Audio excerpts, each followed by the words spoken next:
Well, I do feel deeply honoured to be recognised on Australia Day, and when I look back on my career in politics, the overwhelming emotion for me is one of gratitude to the Australian nation that we are the kind of place where you can literally jump off a boat as a 4-year-old, as a migrant, and end up as Australia's Prime Minister, as the first woman to serve, and then be recognised in this very special way on Australia Day. It's very heartwarming. Many people do see you as a role model for women. When you did make that speech on misogyny, it went viral across the world. Looking back, what do you think on that now, and what spurred you to speak out about your concerns then? Well, that was a speech given in a particular political context, but I think what that speech shows was a sense of growing frustration, indeed cool anger, with some of the treatment that I received as Prime Minister, which was still based on gender. For me, I think it's important, having served as the first female Prime Minister, to be reinforcing to young women who might be thinking about politics that really they should go for it.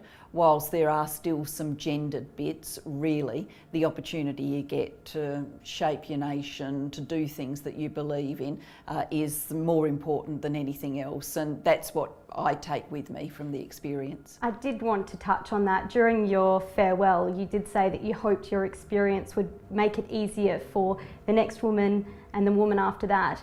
What do you think the state of women in politics is at the moment? Do you think it has changed since you were there? I think things have changed. I think the fact we've had the first does make a difference, but this isn't a simple kind of linear path ever upwards. We've got to be conscious about change, thinking about what are still the gendered bits, and working out how to get them out of the way in which female leaders are received and reported. Only about 1/3 of the recipients this year are women, and that's been similar in previous years.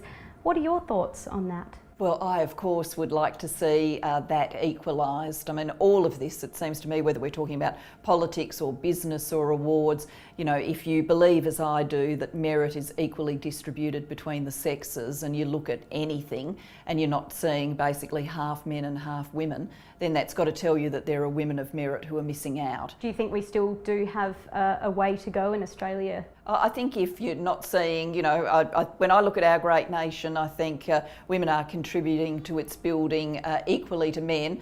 So when we're recognising those who have sort of put their shoulders to the wheel for Australia, you would expect to see around about half-half rather than the statistics we're seeing now. Just finally, looking back on your life in the political sphere, how would you like to be remembered?